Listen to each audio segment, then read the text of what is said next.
Today I'm in the city of Newburgh, New York, as usual, looking over the Hudson River, which you can't really see because it's shrouded in mist like a Stephen King book.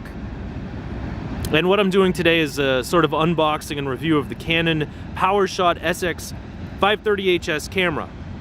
Now I had the PowerShot 510HS, which I'm using to record this video.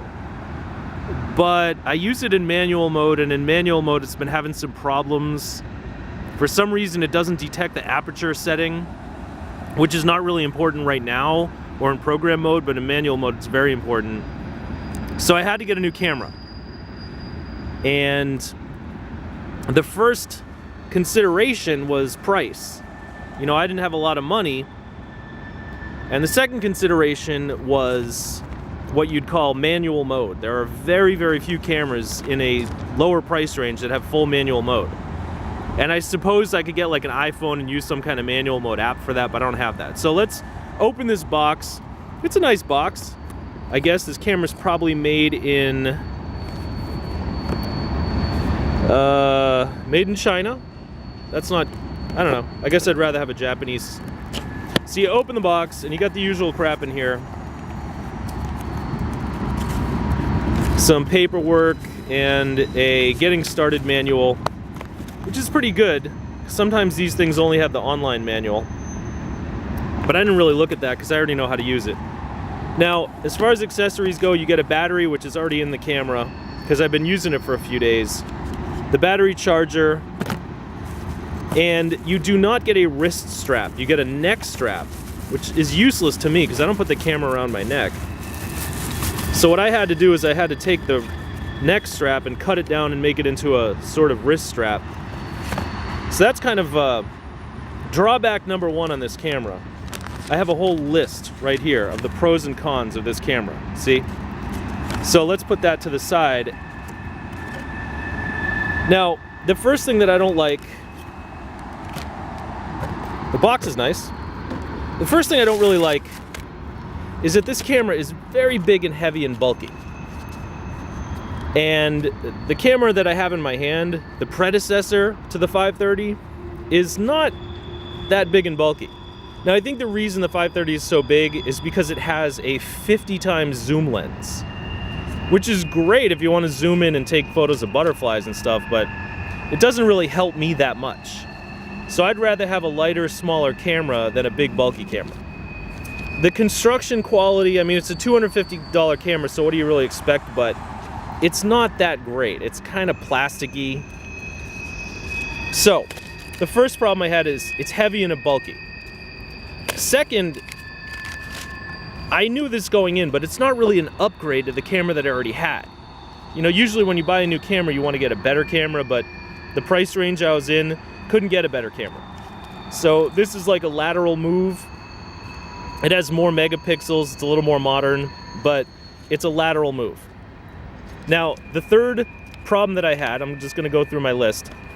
This thumb ring here that you use to select different things, it's too small for my big thumbs. So it's kind of hard to make selections. I mean, I'm getting used to it, and eventually I'm sure I'll get used to it, but the old one had a way more easy to use thumb ring. The audio quality, I've shot a couple of videos with this so far, and I noticed like some static. Didn't like that.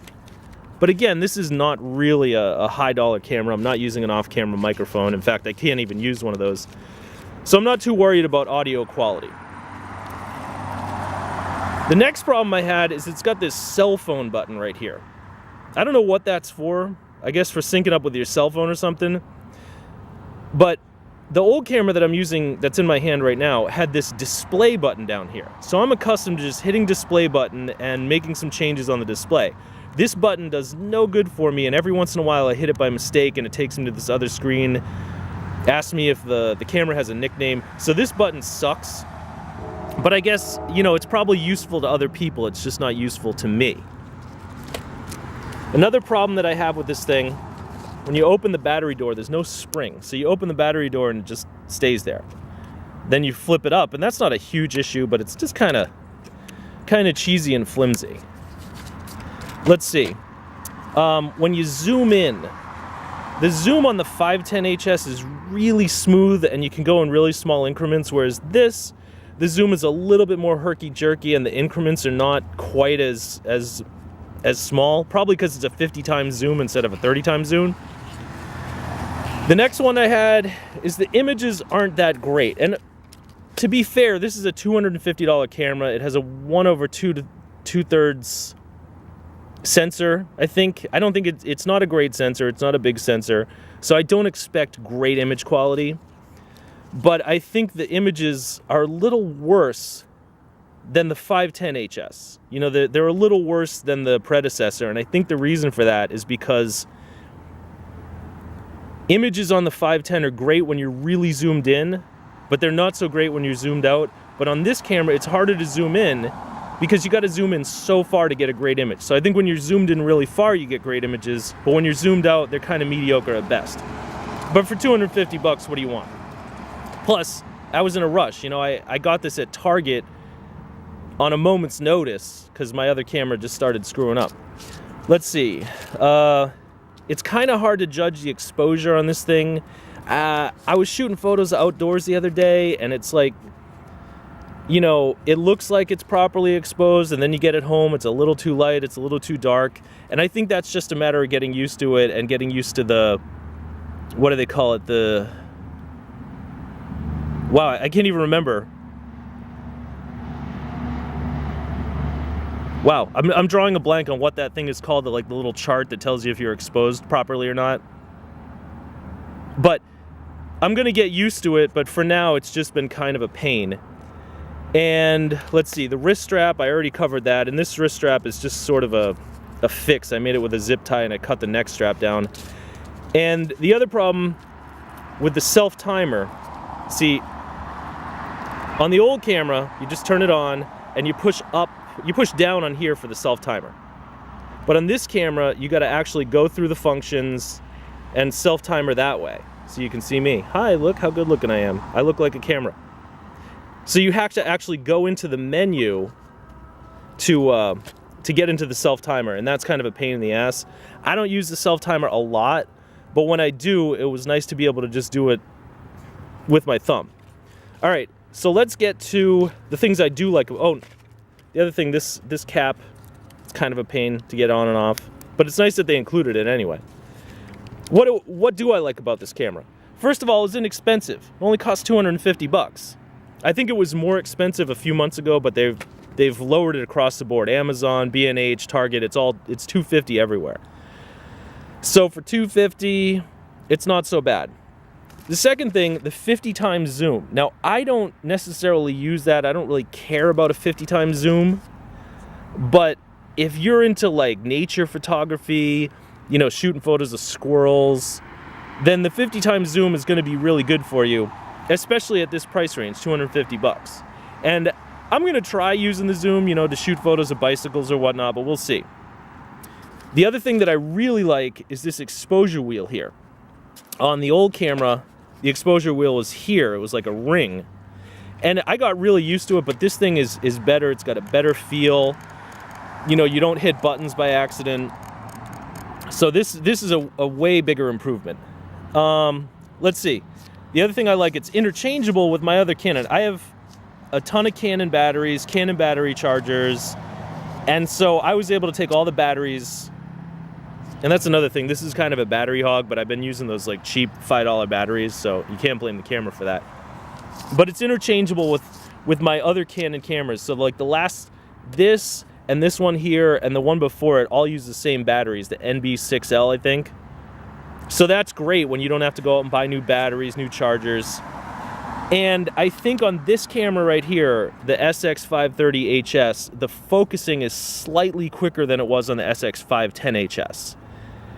And I think quick focusing is great, especially when you're doing like a video and you're trying to focus on something. Like, let's focus on the grass there. You know, see, it takes a little second to focus. The quicker you can focus on something, the better. So, the question is, would I recommend the SX530 HS? Well, yes and no. I mean, for my own purposes, the only reason I bought, the two reasons I bought it, well, three reasons. One, the 510 broke. Doesn't work properly anymore, and I need a camera that I can use. So I wouldn't have bought this if my other one hadn't broken. Two, it's cheap. It was $250. Now, if I had had more money at my disposal, I would have bought a G7X in a heartbeat. You know, I would have upgraded to the $700 camera instead of the $250, but I just didn't have that in the budget. So it was great that this is available.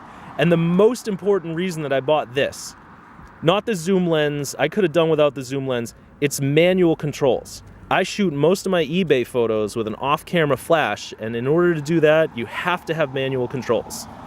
You know, you control the exposure through the aperture, you set the shutter speed to like 200, you trigger it with the on-camera flash. You can't do that in aperture, shutter mode, program mode. You can't do it without full manual control. And at this price point, this is virtually the only camera you can get with full manual control, unless you want to get a used camera. And the last thing I want to do is get a used camera, because this camera I'm shooting with, that I'm pointing at right now, it's 9 months old. I mean, I bought it as a brand new open box, so it's probably an old camera, but I've only been using it for 9 months and it stopped working.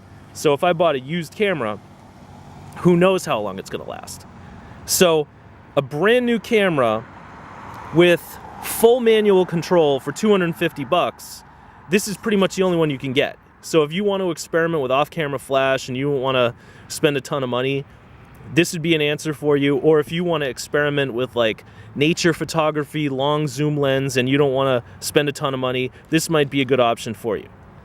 So would I have bought it if my old camera didn't break? No. Would I have bought it if I had more money to spend? No.